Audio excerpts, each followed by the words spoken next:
tal? Como siempre, mi compañero Raúl Sánchez Carrillo, su servidor Buenas Félix noches. Fuentes, los saludamos con gusto y hoy en una situación preocupante. Y este señor Donald Trump, después de su viaje a México, ha causado otro verdadero caos, porque en cuanto salió de México, insistió allá en Arizona, en Phoenix, que va a erigir el dichoso muro a lo largo de la frontera con Estados Unidos y México. Incluso dijo que el presidente de la República de México no se había opuesto a la mención de ese muro, lo cual resultó falso porque el propio señor presidente le habría dicho, y esto lo confirmó Giuliani, el exalcalde de Nueva York, que el presidente de México sí le dijo que nuestro país no financiaría ese muro de la vergüenza. Sobre todo porque Donald Trump, en la sarta de mentiras y bravuconadas que ha tenido en el argumento de ese muro, tiene claro, y para que tengamos también nosotros muy puntual, sería la 10ª parte de lo que mide la muralla china. El costo sería enorme, el tiempo de construcción no le alcanzaría con todo, y que si llegara a la presidencia de Estados Unidos se reeligiera, todavía no le alcanzaría el tiempo para hacerlo, pero lo más importante de todo, que está claramente advertido por el presidente Enrique Peña Nieto, que México desde luego no pagará un centavo de ese pretendido muro, que faltaría mucho, Félix, entre reporteros, se lo comentamos a usted, para poder saber si es que primero llega a la presidencia de la República. Además, este señor Trump ni siquiera ha de saber de qué lado de la frontera sería construido el desdichado muro, porque no lo puede venir a construir en el lado mexicano, y México no lo puede construir en territorio estadounidense, por supuesto. Tendría que hacerlo exactamente en la línea divisoria, y eso sería un problema mucho mayor. Pero además, este señor Trump, después de que ya vino a México, siguió con sus sandeces. Dijo que se habían roto las reglas del juego en la plática de Los Pinos, que porque el señor presidente de la República de México no se había referido al pago o no pago del costo de ese muro. Y luego soltó una amenaza que en realidad es preocupante. Dijo que nos atuviéramos de hecho a las consecuencias y que ya nos veríamos las caras cuando sean realizadas o pasen las elecciones de Estados Unidos, ¿quién gana?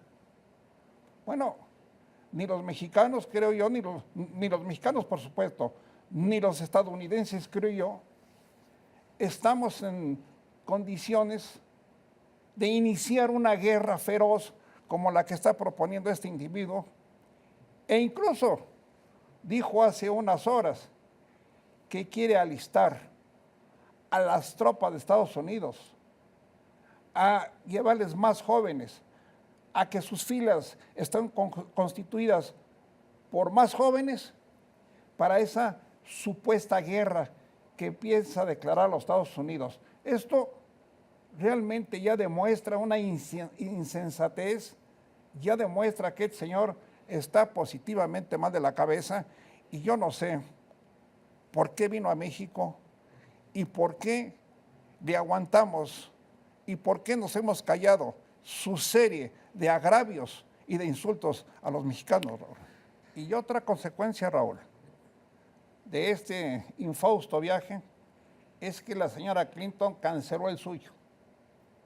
Dijo que no vendría a México hasta que pasen las elecciones de su país, y se le advierte molesta porque llevaba alrededor de 10 puntos arriba en las encuestas sobre Trump. Y ahora hay algunas encuestas que dicen que solamente va a 4 puntos arriba, o que ya la alcanzó, o que incluso va 2 puntos abajo. Todo esto causó la presencia de este individuo aquí en nuestro país. Y bueno, el señor Videgaray se va y queremos decir que el señor Videgaray, para que ustedes vean la importancia de esta renuncia, durante 10 años por lo menos, el señor Videgaray fue el hombre de toda o la máxima confianza del señor presidente de la República. Durante 6 años fue su secretario de Finanzas en el Estado de México. Y en los 4 años como secretario de Hacienda, es el que más cercano y más querido ha sido del presidente de la República.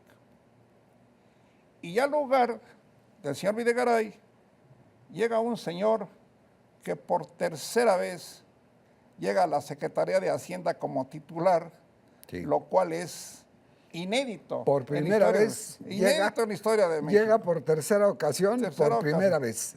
Imagínate. José Antonio es Meade. Don José Antonio Meade, al que le queda un paquete, pero de este tamaño. Solamente les decimos un dato.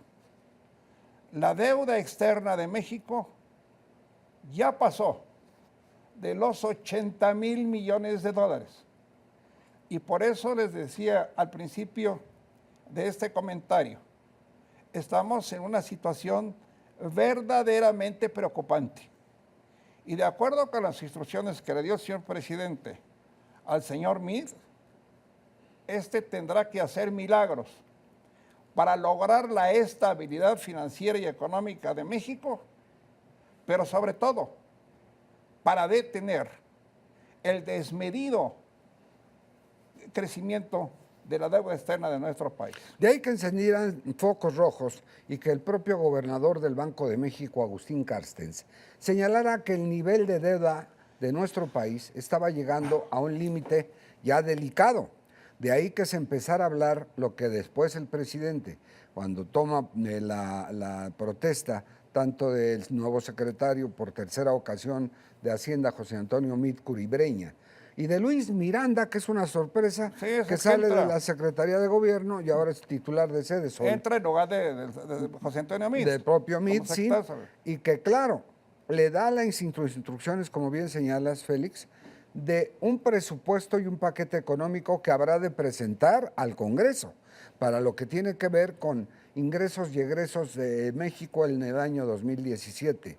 Una reducción del gasto corriente y del gasto del gobierno federal, asegurando no aumentar impuestos. Con decirles que se piensa disminuir el gasto público entre 200,000 y 300,000 millones de pesos. Un demonial de dinero, lo cual quiere decir que si el gobierno federal deja de gastar esa suma enorme, habrá menos empleos, menos compras oficiales y quién sabe cuántas cosas más. Y por lo que dices tú de Luis Miranda es otra de las gentes muy cercanas al señor presidente.